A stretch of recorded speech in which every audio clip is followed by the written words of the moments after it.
معزز سامعین کرام، میں نے آپ کے سامنے قرآن مجید فرقان حمید کے پہلے پارہ سے 2 آیات بینہ تلاوت کی ہے۔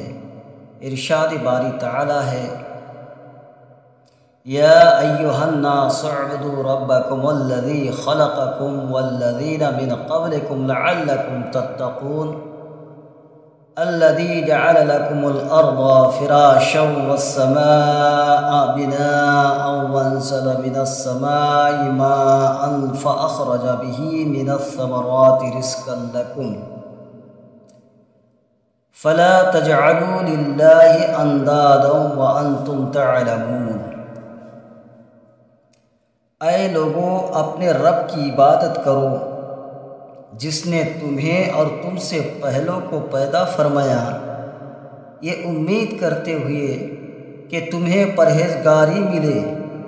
وہ جس نے تمہارے لیے زمین کو بچھونا بنایا اور آسمان کو عمارت بنایا اور آسمان سے پانی اتارا تو اس سے کچھ پھل نکالے تمہارے کھانے کو، تو جان بوجھ کر اللہ کے برابر والے نہ ٹھہرو۔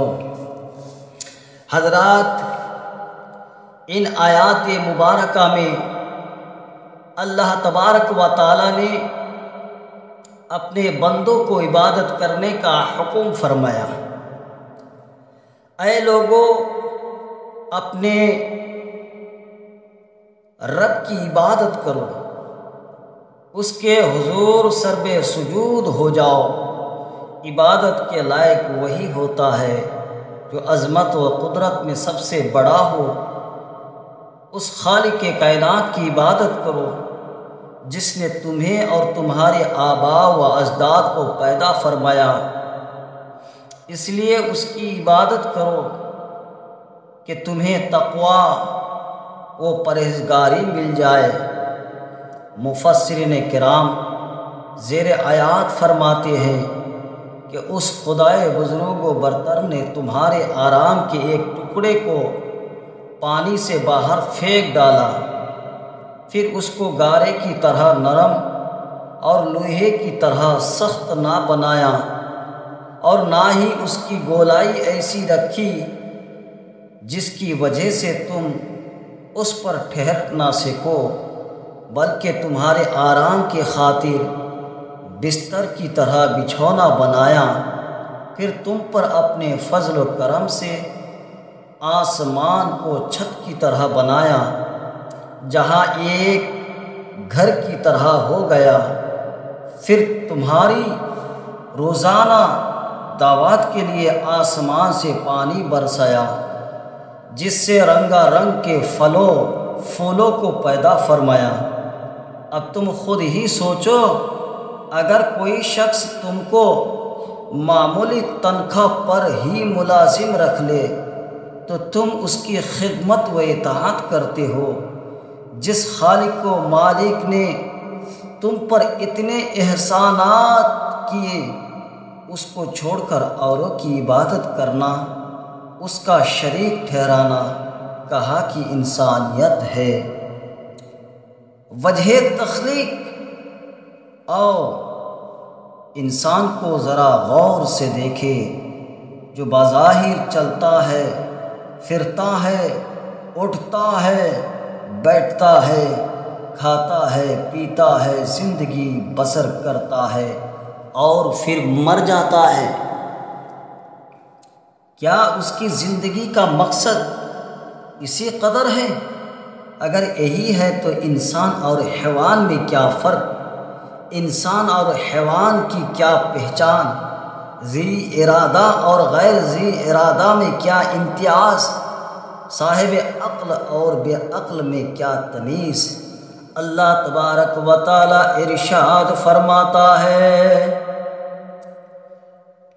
افحسبتم انما خلقناکم عبثا، کیا تم گمان کرتے ہو کہ ہم نے تمہیں بیکار اور عبث پیدا فرمایا؟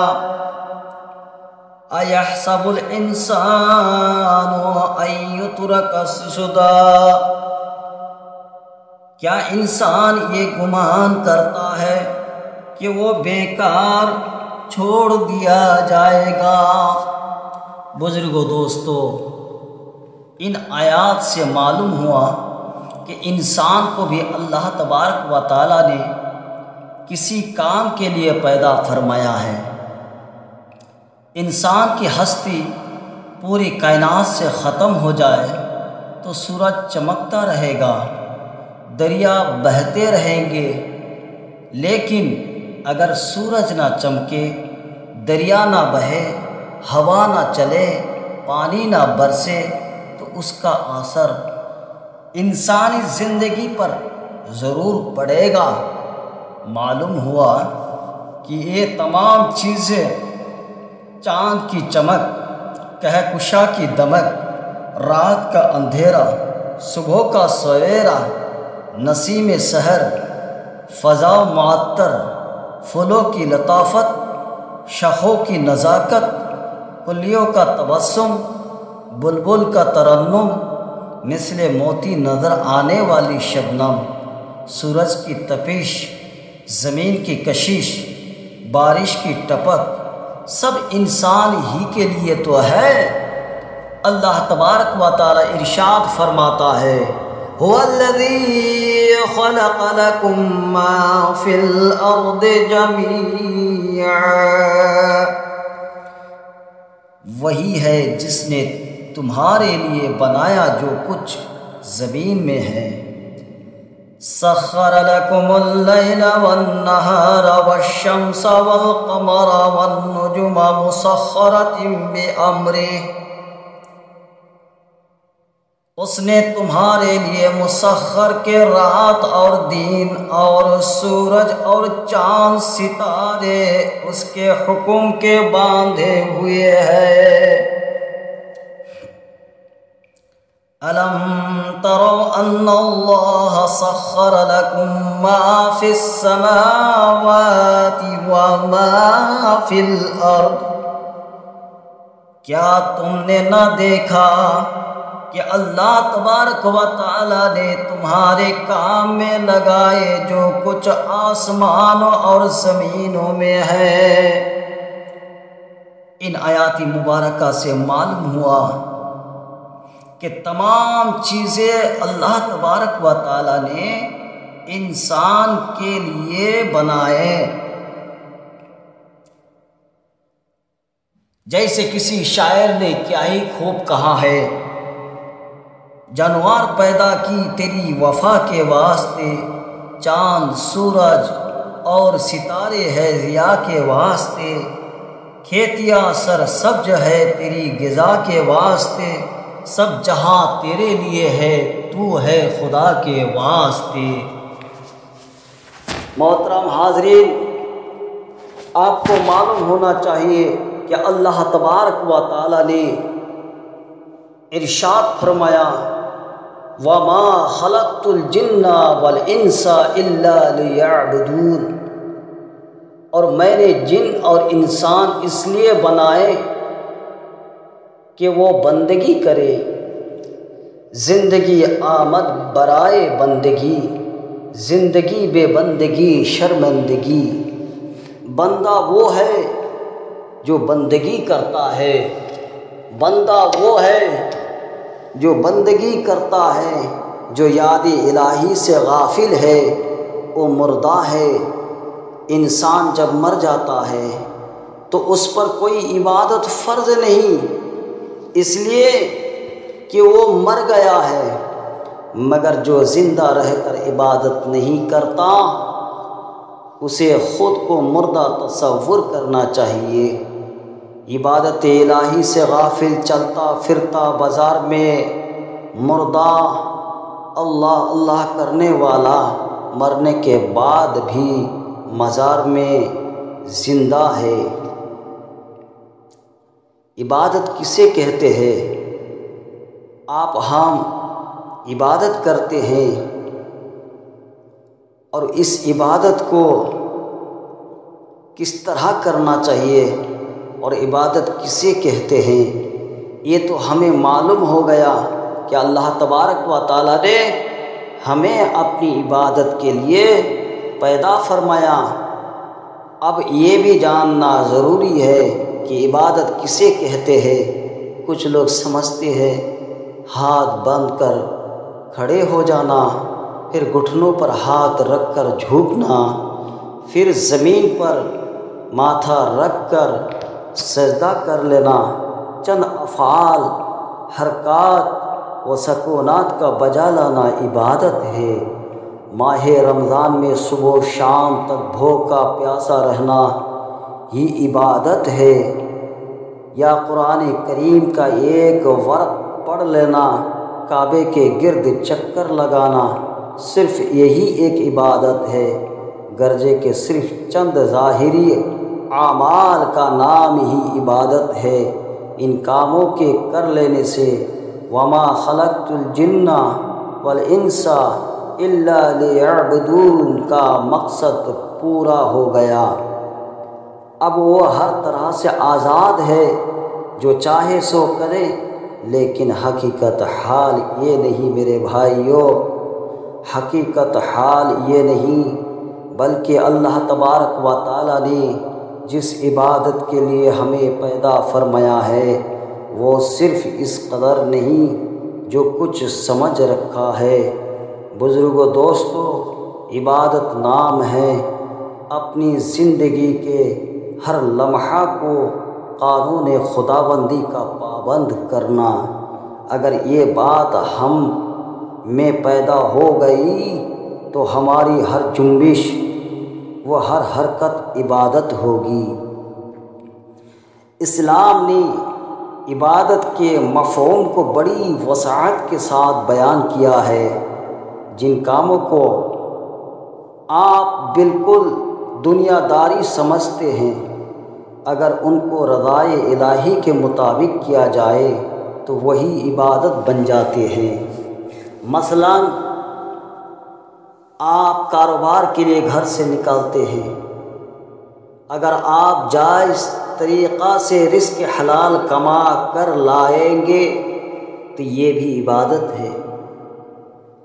حتیٰ کہ چلتے چلتے راستے سے ایک کانٹا ہٹا دینا بھی عبادت ہے۔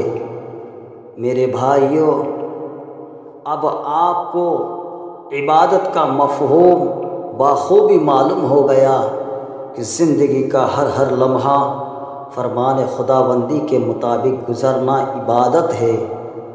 اب آپ کے ذہن میں سوال ہوگا کہ پھر نماز، روزہ، حج و زکوٰۃ کیا ہے جنہیں اسلام کی بنائے قرار دیا گیا ہے؟ تو سنیے، میں عرض کرتا ہوں، ان عبادت کے فرض کرنے کا مقصد ہم کو اس عبادت کے لیے تیار کرنا ہے جو ہم کو ہر لحظہ ادا کرنا ہوتی ہے۔ نماز ہمیں دن میں 5 مرتبہ یہ سبق دیتی ہے کہ تم اللہ کے بندے ہو، اسی کی بندگی تمہیں کرنا ہے۔ جب اذان ہوتی ہے تو ہمارا ذہن اس بات کی طرف جاتا ہے، کیا میرا جسم پاک ہے؟ کیا میرا لباس پاک ہے؟ جسم لباس کی پاکیزگی کے بعد وضو کیا جاتا ہے۔ حالانکہ بے وضو نماز پڑھتے دیکھ کر کوئی شخص بھی کچھ نہیں کہتا، لیکن ہم بے وضو نماز نہیں پڑھتے کیونکہ ہمارے ذہن میں یہ بات ہے کہ خدا تعالی ہم کو دیکھ رہا ہے، اللہ تبارک و تعالی ہم کو دیکھ رہا ہے۔ اگر بے وضو نماز پڑھی تو میرا خالق و مالک مجھ سے ناراض ہو جائے گا۔ نماز آہستہ آہستہ پڑھتے ہیں تو یہ یقین پکا ہوتا ہے کہ میرا خدا تعالی سن رہا ہے۔ اگر یہی کیفیت ہماری ہر وقت رہے جو نماز ہمارے اندر پیدا کر دیتی ہے تو یقیناً ہم کوئی بھی کام اللہ تبارک و تعالیٰ کی منشا کے خلاف نہ کرے۔ نماز ہمارے اندر خدا تعالیٰ کے علیم خبیر سمیع بصیر ہونے کا پختہ یقین پیدا کرتی ہے۔ اسی طرح روزہ ہم کو سال میں ایک ماہ کے اندر خوف خدا، تقوی، پرہیزگاری کی یاد دلاتا ہے۔ بھوک و پیاس کی شدت ہوتی ہے، کھانا اور پینا سامنے موجود ہوتا ہے، مگر روزے کی حالت میں انسان کھاتا نہیں۔ نفس اسے کہتا ہے کھا لے کھا لے، تجھے کون دیکھ رہا ہے؟ مگر روزہ سے انسان کے اندر خشیت الہی، خوف خدا بندی اس طرح رچ بس جاتا ہے کہ وہ یہ کہتا ہے یہ تو درست ہے کہ مجھے کوئی نہیں دیکھ رہا ہے، مگر میرا خالق و مالک ضرور دیکھ رہا ہے۔ حج خدا تعالیٰ کی محبت، بزرگی کا ایسا نقش بٹھاتا ہے کہ ایک مرتبہ اگر وہ دل پر نقش ہو جائے تو عمر بھر اس کا اثر زائل نہیں ہوتا۔ ان عبادتوں کے ادا کرنے کے بعد اب آپ اس قابل ہو گئے کہ آپ کی ساری زندگی عبادت بن جائے، تو بلا شبہ آپ کی نماز نماز ہے، روزہ روزہ ہے، حج حج ہے، زکوٰۃ زکوٰۃ ہے۔ لیکن اگر یہ مقصد پورا نہیں ہوا تو محض رکوع سجود بھوک پیاس برداشت کر لینے سے، زکوٰۃ ادا کر لینے سے، حج کے مناسک پورے کرنے سے عبادت کا مقصد پورا نہیں ہوتا۔ ان ظاہری طریقوں کی مثال تو ایسی ہے، اگر ایک جسم ہے اور اس میں جان ہے، وہ چلتا ہے پھرتا ہے کام کرتا ہے، وہ زندہ ہے۔ اگر ایک جسم سلامت ہے، جان نہیں، تو وہ ہاتھ پاؤں سر آنکھیں کس کام کے ہے؟ انہیں دفن کر دیا جاتا ہے۔ اسی طرح اگر نماز کے ارکان پورے ادا ہو یا روزے کی پوری شرائط ادا کر دی جائے، مگر خدا بند عالم کی محبت، اس کی وفاداری، اس کے حکم کی پابندی نہ ہو تو نماز روزہ حج اور زکوٰۃ کے فرائض ادا کرے تو وہ ایک بے جان عبادت ہے۔ نماز کی اہمیت کیا ہے؟ نماز کی اہمیت آپ کو سناتا ہوں۔ جملہ عبادت میں نماز کو امتیازی حیثیت حاصل ہے۔ دیکھیے، حج زندگی میں ایک مرتبہ صاحب استطاعت پر فرض ہے، زکوٰۃ بھی سال میں ایک مرتبہ صاحب نصاب کو ادا کرنا ہوتی ہے، رمضان شریف بھی 11 ماہ کے بعد آتا ہے، مگر نماز وہ عبادت ہے جو ایک دن میں 5 مرتبہ ادا کرنا ہوتی ہے۔ یہی وہ عبادت ہے جو ہر امیر غریب، پیر صغیر، مفلس و اسیر، عربی اعجمی، گورے کالے، جوان اور بوڑھے، بیمار اور تندرست، شاہ گدا، مریض و حکیم، مسافر اور مقیم، ہر عاقل بالغ پر فرض ہے۔ یہی وہ عبادت ہے جس کے متعلق حکم ہے کہ جب بچہ 7 برس کا ہو جائے تو اسے نماز پڑھنے کا حکم دو، جب 10 برس کا ہو جائے تو اسے مار کر پڑھاؤ۔ حضور صلی اللہ علیہ وسلم کا فرمان عالیہ ہے، ان اول ما یحاسب بہ العبد یوم القیامۃ صلاۃ۔ نسائی شریف کی حدیث ہے، قیامت کے روز سب سے پہلے بندے کا حساب نماز سے شروع ہوگا۔ روز محشر کے جا گداز بود، روز محشر کے جا گداز بود، اولی پرسش نماز بود۔ حضرت محترم، نماز ہی وہ عبادت ہے جس کا حساب روز محشر سب سے پہلے ہوگا۔ نماز ہی وہ عبادت ہے جو گناہوں سے بچنے کے لیے ڈھال ہے۔ اللہ تبارک و تعالیٰ نے ارشاد فرمایا، کہ ان الصلاۃ تنہا عن الفحشاء والمنکر، بے شک نماز برائیوں اور بے حیاؤں سے روکتی ہے۔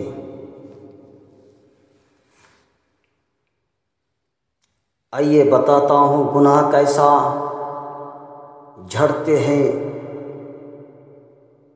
حضرت ابو ذر غفاری رضی اللہ تعالی عنہ سے روایت ہے کہ ایک مرتبہ جناب رسول صلی اللہ تعالی علیہ وسلم موسم خزاں میں سیر کے لیے باہر تشریف لے گئے تو دیکھا کہ خزاں رشیدہ پتے درختوں سے نیچے خود بخود گر رہے ہیں۔ آپ نے ایک درخت کی 2 شاخوں کو اپنے مقدس ہاتھوں میں پکڑ کر ارشاد فرمایا، اے ابو ذر۔ انہوں نے عرض کی لبیک یا رسول اللہ، لبیک یا رسول اللہ صلی اللہ علیہ وسلم۔ آپ نے فرمایا، بندہ جب اللہ تبارک و تعالیٰ کی رضا کی خاطر نماز پڑھتا ہے تو اس کے جسم سے گناہ ایسے جھڑ جاتے ہیں جیسے کما تحافت ھذا الورق عن ھذہ الشجرہ۔ مشکا شریف کی حدیث ہے کہ جیسا کہ اس درخت سے یہ پتے جھڑ رہے ہیں۔ دوسرے مقام پر سید المرسلین رحمت للعالمین صلی اللہ تعالی علیہ وآلہ وسلم کا ارشاد گرامی ہے کہ نمازی جب نماز پڑھتا ہے تو اس کے جسم پر گناہوں کے میل باقی نہیں رہتی۔ حضرت ابو ہریرہ رضی اللہ تعالی عنہ فرماتے ہیں کہ میں نے رسول اللہ صلی اللہ علیہ وسلم کا ارشاد سنا کہ تم میں سے کسی کے دروازے پر نہر جاری ہو اور وہ 5 مرتبہ اس میں غسل کرتا ہو تو کیا اس کے جسم پر کوئی میل باقی رہے گی؟ صحابہ کرام نے عرض کیا، اس کے بدن پر کچھ میل نہ رہے گی۔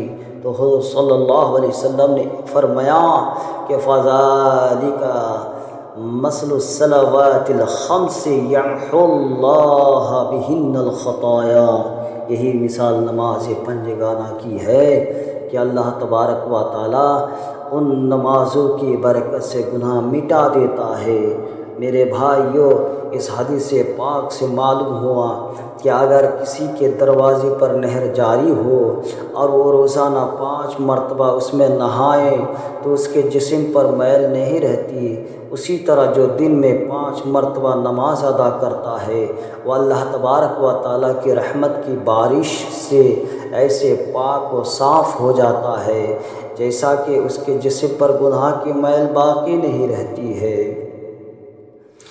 حضرات، میں بتانا چاہتا ہوں کہ نماز کی اہمیت کیا ہے۔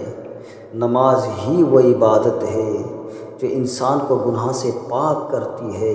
یہی وہ عبادت ہے جو بدن و لباس کو پاکیزہ رکھتی ہے۔ نماز ہی پیام نفاست و طہارت، مغفرت و رحمت ہے۔ نماز ہی سرکار دو جہاں صلی اللہ علیہ وسلم کی آنکھوں کی ٹھنڈک ہے۔ سید المرسلین رحمت للعالمین علیہ الصلاۃ والسلام فرماتے ہیں وَقُرَّةُ عَيْنِي فِي الصَّلَاةِ، میری آنکھوں کی ٹھنڈک نماز ہے۔ حضرات، وصول ہے کہ محبوب کی ہر چیز محبوب ہوتی ہے، تو آپ اپنے آقا و مولا صلی اللہ علیہ وسلم کی محبوب عبادت سے ہمیں بھی محبت رکھنا چاہیے، ہمیں بھی نماز پڑھتے رہنا چاہیے۔ نماز ہی کی برکت سے مسجدوں کی تعمیر ہے، صوت اذان ہے اور صدائے تکبیر ہے۔ نماز ہی کی وجہ سے محراب و منبر کی تنویر ہے۔ نماز ہی سے خطیب کو عظمت ملی، امام کو رفعت ملی، حفاظ و قدر و منزلت ملی۔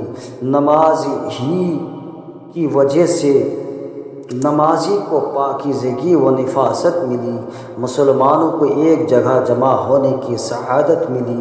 نماز ہی نے شاہ و گدا کو ایک ہی صف میں لا کھڑا کیا، ایک ہی صف میں کھڑے ہو گئے۔ محمود و ایاز ایک ہی صف میں کھڑے ہو گئے۔ محمود و ایاز، نہ کوئی بندہ رہا نہ کوئی بندہ نماز، نماز ہی کمال عبودیت ہے، نماز ہی تکمیل انسانیت ہے، نماز ہی اخلاق حسنہ کی ہادی ہے، نماز ہی نے پیار و محبت، الفت و مروت، اتحاد و اگاگت کا درس دیا، نماز ہی نے قوم کے پسندیدہ امیر کی اطاعت کا سبق دیا، نماز ہی خدا تعالیٰ اور اس کے رسول صلی اللہ علیہ وسلم کو راضی کرنے کا ذریعہ ہے۔ نماز کیا ہے؟ مخلوق کا اپنے خالق کے حضور عبودیت کا اظہار، اس کی یکتائی اور بڑائی کا اقرار، اس کے رحمان اور رحیم ہونے کی یاد، حسن ازل کی حمد و ثنا، اس خالق کائنات کے بے انتہا احسانات کا شکریہ، یہ ہمارے اندرونی احساسات کا عرض نیاز، یہ فطرت کی آواز، بے قرار روح کی تسلی و تشفی، مضطرب قلب کی راحت، مایوس دل کی آس، زندگی کا حاصل، ہستی کا خلاصہ، الست بربکم کا فطری جواب، تحفہ معراج دین کا ستون، کامیابی کا راج، معراج المومنین۔ رسول اللہ صلی اللہ علیہ وسلم نے فرمایا، الصلاۃ معراج المؤمنین، نماز مومنوں کی معراج ہے۔ کسی شاعر نے کیا ہی خوب کہا ہے کہ مولا سے اپنے ملتا ہے بندہ نماز میں، اٹھ جاتا ہے جدائی کا پردہ نماز میں، مولا میں اور بندے میں رہتا نہیں حجاب، بے پردہ تجلی مولا نماز میں۔ نماز میں بندے کو اللہ تعالیٰ کا اتنا قرب حاصل ہوتا ہے کہ جب انسان اللہ تبارک و تعالیٰ کا ذکر کرتا ہے تو رب تبارک و تعالیٰ کا فرمان مقدس ہے کہ میں اسے یاد کرتا ہوں، میرے بندے میں تجھے یاد کرتا ہوں، فاذکرونی اذکرکم واشکروا لی ولا تکفرون، تم میری یاد کرو میں تمہارا چرچا کروں گا، میرا حق مانو میری ناشکری نہ کرو۔ بخاری شریف کتاب الایمان میں ہے کہ ایک روز ایک شخص سائل کی صورت میں بارگاہ رسالت میں حاضر ہوا اور عرض کیا، احسان کیا ہے؟ آپ نے ارشاد فرمایا، تم اپنے پروردگار کی اس طرح عبادت کرو گویا کہ تم اس کو دیکھ رہے ہو، اگر تم اس کو نہیں دیکھ رہے ہو تو وہ تم کو دیکھ رہا ہے۔ اسی طرح ایک شخص کو تعلیم فرماتے ہوئے فرمایا، نماز کی حالت میں کوئی شخص سامنے نہ تھوکے کیونکہ وہ اپنے رب سے راز و نیاز کی باتوں میں مصروف ہوتا ہے۔ اسی طرح نمازی کے آگے سے گزرنا بھی منع فرمایا۔ دین کا ستون، رسول اللہ صلی اللہ علیہ وسلم نے فرمایا، الصلاۃ عماد الدین، نماز دین کا ستون ہے۔ جس طرح ستونوں کے گرنے سے عمارت گر جاتی ہے، اسی طرح اس کے ترک کرنے سے دینداری رخصت ہو جاتی ہے۔ کامیابی نماز میں دیکھیے کیا ہے۔ اللہ تبارک و تعالیٰ کا ارشاد مبارک ہے، قد افلح من تزکیٰ وذکر اسم ربہ فصلی، کامیاب وہ ہے جس نے پاکیزگی حاصل کی اور خدا تعالیٰ کا نام یاد کیا پس نماز پڑھی۔ معلوم ہوا کہ بے نماز ہر مرحلہ میں ناکام ہے، خواہ اس کے پاس دنیا کا کتنا ہی مال جمع ہو جائے۔ کامیاب وہ ہے جو اپنے خالق و مالک کے حضور سربِ سجود رہے، گر تو خواہی زیستن با ابرو، یاد او وما علینا الا البلاغ۔ السلام علیکم ورحمۃ اللہ وبرکاتہ۔